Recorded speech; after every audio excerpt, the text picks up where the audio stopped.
Gold लेके आता था तू।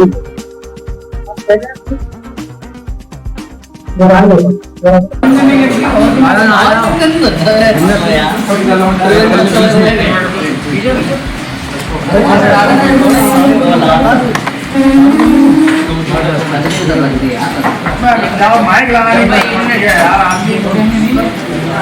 शादी खाना खाने लग जाता है।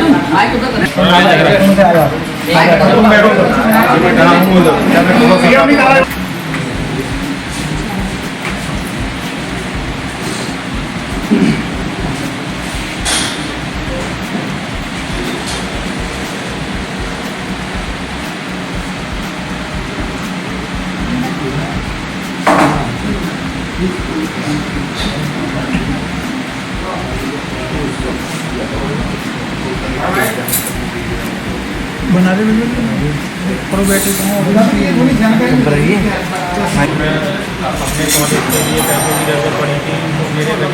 नाम संजीत चौहान है, मैं ताजन से रहने वाला हूँ। जब मुझको बीच में अपने कॉलेज में फीस जमा करने के लिए जरूरत पड़ी थी तो मेरे पड़ोस में एक जैसी रवीना नाम की वो समूह चलाती है। उनने दो तीन समूह मम्मी की ID पे भी ले रखी तो उनको वो एजेंट है उनकी। तो उनने क्या करा कि उनने 10,000 रुपए दिए, मेरे को 50% की ब्याज पे, तेरे को 15 दिन में 7,500 रुपए वापस करते हैं। तो उनने जो पैसा देती थी तो वो कैसे देती थी, मैंने उनको ऑनलाइन दे रखा है, मेरे पास ऑनलाइन की वो। तो उनने क्या करा, पैसा बढ़ा के मेरे पास 1,00,000 रुपए तक ऐसी कहानी करती, 50% वाली। उसके बाद मैंने जो पैसा नहीं दिखाऊंगा तो बोलती है एक दीदी है उनका नाम की और एक विनोद भाई है, ये लोग पैसे देते हैं। तो ये मेरा टैग ले जाते हैं वहाँ पे देवे, इसलिए कि अपना टैग लेके चलिए और आधार कार्ड लेके चलिए। मैं चला जाता हूँ उनके साथ, तो ये वहाँ से 2,00,000 रुपए की किस्त बनवा देती है, वो 24,000 रुपए पहले ही काट लेती है उसमें से। जो 24,000 रुपए की वो 12 किस्तें बना देती है। मेरे को केवल 50,000 रुपए इसमें से प्राप्त होते हैं, बाकी का पैसा वो रजनी नहीं लेती है, वो करती नहीं है। ऐसी थोड़ा और लेन देन करते करते मेरा थोड़ा बहुत लेन देन और हो गया 1,00,000 रुपए का।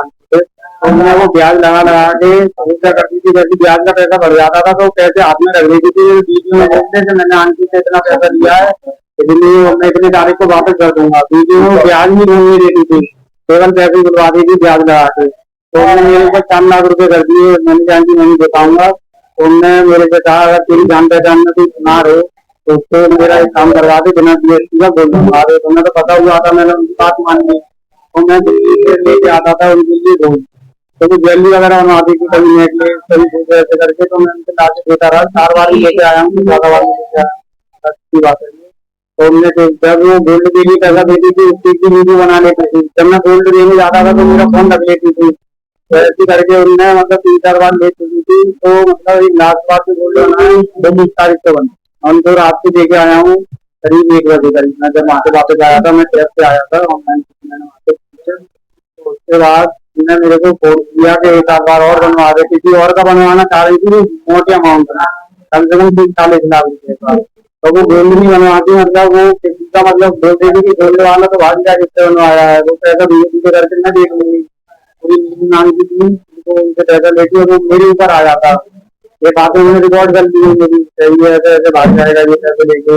उन्होंने क्या करा कि 29 तारीख को मेरे को 3,00,000 रुपए जबरदस्ती घर बुला के दिए, तो लेके गया। 2,70,000 रुपए मेरे को कैश दिया और 30,000 रुपए मेरे को ऑनलाइन जिसका मेरे पास जाके फोन कर दिए, ऐसे चोरी हो गए हैं। मैं चला गया उनकी बातों में आकर, नहीं शायद मानना है ये चीजें बाहर मिल जाना। तो स्टूडेंट को अपना उन्होंने क्या करा कि मैं जब CRPF का आगरा कैंट पहुंचा तो मैंने CRPF में जाके कंप्लेन दिखाई, लोगों को मेरे को शक हुआ के शायद नहीं जीत गए। तो उन्होंने एक आधे थप्पड़ वगैरह मेरे मार दिए। तो मैंने बता दिया जैसे पैसे घर में रखे, मैंने बता दिया। फिर उन आंटी को फोन लगाई, आंटी रंजना को लेके वहाँ पहुंच गई। इनने जो रात भी वहाँ पे मतलब मारना रफा दफा करवा दिया। घर वालों को किसी को नहीं बुलाया ना, हमें बुलाया कि मम्मी ने उसके पापा को बुलाया, बताया 30 तारीख को मेरे को दोबारा बुलाती हूँ घर पे, मारपीट करी थी मेरे साथ तो मार दिया, थप्पड़ वगैरह टॉर्चर वगैरह किया। अगर तू किसी को बताएगा तुझे गोल्ड लाके देना ही पड़ेगा, हमारा काम करना पड़ेगा, नहीं आने का। तो मेरा देख ताजिम थाना बगल में है, ताजिम थाना मेरी गुम में रहता है। मैं तुझे नंबर दिखा दूंगी, मेरे पास तेरी बीती हुआ पैसे और मैं तेरी टैग ले रखूंगा बात करा दूंगी। मैं नहीं ला पाऊंगा आपके लिए। तो मैंने मेरी टैग भी ले लिया, उसमें मुझे चेक साइन करवानी है, 5 चेक साइन करवानी है, तो मुझे चेक नंबर भी ध्यान उनने वो चेक मेरे और 1 तारीख को ले जाके जबरदस्ती मेरे से 15 लाख की यूपी करवा जानकारी हमने इसकी कंप्लेन लगा रखी है, पर हमारी कोई सुनवाई नहीं। हमने 15 तारीख को लगा रखी है। मैंने लास्ट जो पैसा लिया है इनको मुझे सुविधा का मामला है, मुझे मेरे से 15 लाख रुपए की लिखापड़ी करा रखी है। जमीना मेरे को ले जाने वाली थी उनके पास, मतलब ये एजेंट है और एक एजेंट है। मेरे को 1 लाख रुपए दिलवा दिया था इनने। विनोद दीक्षित नाम है, गन्ना मंडी में रहते हैं। उनने मैं उनका पैसा भी दे चुका हूँ, और उनने क्या मैंने उनसे कहा था अंदर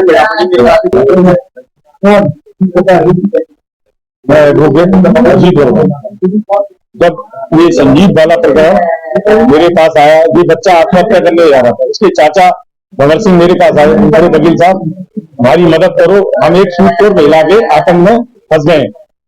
और जब मैंने इनकी जांच करी, पूरे पड़ताल करी, तो मैंने एक एप्लीकेशन सीपी साहब के लिए भी मैंने, आप जाइए पुलिस को अपना प्रकरण बताइए, तो ये मान गए। और सीपी साहब को उन्होंने एप्लीकेशन दी, सीपी साहब ने इन्हें आश्वासन दिया आपके मामले में आपकी जांच की जाएगी। उसके बावजूद ये लोगों को अभी तक थाने से फोन नहीं आया। कुछ दिन पहले थाने से ही कोई पुलिसकर्मी उनके पास फोन कर रहा था कि तुम थाने आ रहे हो या हम तुम्हें घर से लेने आए। मैं दीवानी से फ्री होकर हम रायगंज पहुंचता हूँ, और मैंने पुलिसकर्मियों से बात की, उन्हें क्या जमीन जायदाद और वसूली का पैसा भी पुलिस दिलवाने लग गई। तब वहां इंस्पेक्टर ने सुनीता सारस्वत और रजनी को वहां से भगाया, और मैंने इस बच्चे को मैंने, आप जाओ, ये प्रकरण कोर्ट का है, अगर इसने पैसा लिया है, जो भी कुछ बात है, आप एक बात दायर करें, अगर चेक है चेक बाउंस करवाएं। मगर ये लड़का बहुत जाल में फंस चुका है। और सीधी बात, आप पत्रकार बंधुओं के माध्यम से मैं कहना चाहता हूँ, इस प्रकरण में और भी ऐसी कई महिलाएं हैं, लोग हैं जो इनके साथ फंसे हुए हैं। कृपया न्याय संगत जांच कर मुकदमा पंजीकृत कराने की आप लोगों से मैं सहयोग चाहता हूँ, इनको न्याय मिले। धन्यवाद। मेरा नाम भगत सिंह है, प्रोफेसर और संगीत चौहान का दादा है। संगीत के बाद सुनीता साहब अपने संगीत घटना की है, उसके लिए हम बहुत ही पूरा बर्बाद हो गए। और इन लोगों ने संगीत के कागज में सक्षम नहीं है, आप ही रहा करने का ही उन्होंने निर्णय ले लिया। तब मेरे को इस घटना के बारे में मालूम पड़ा, तो मैं संगीत के साथ खड़ा हुआ, तो मेरे को सबसे पहले 12/9/2025 को थाने बुलाया गया पुलिस की टीम द्वारा। तो मैं थाने गया, तो रास्ते में आ रहा था, तो रास्ते में भी पुलिस को डाली, तो हमको दरवाजे में बुलाया है। तो मैं वहाँ पहुंचता हूँ, तो वहाँ सुनीता सारस्वत बैठी मिलती है थाने में। तो मेरे को पूछा, तो मैंने उनको सारी सच्चाई बताई, मगर वहाँ कोई सुनवाई नहीं थी।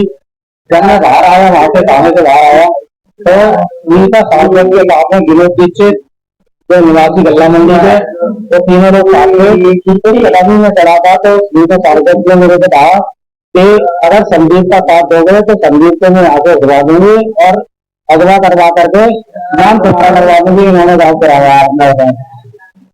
तो मैं कहना चाहूंगा कि इस बच्चे को न्याय दिलाया जाए, और अभी भी पुलिस का दबाव हमारे पर बना हुआ है। और जो संगीत की माता जी निर्मला देवी है, जो बड़ा भाई है, जो मानसिक स्थिति में गुजरा है, आपके सामने मौजूद है, जो बहुत गरीब परिवार से। और प्रेस के माध्यम से मैं यही अधिकतर आपकी जो भी कहना चाहूंगा, तो आप बैठे हैं, मेरी जो आवाज है वो बाबा तक पहुंचे, और ऐसे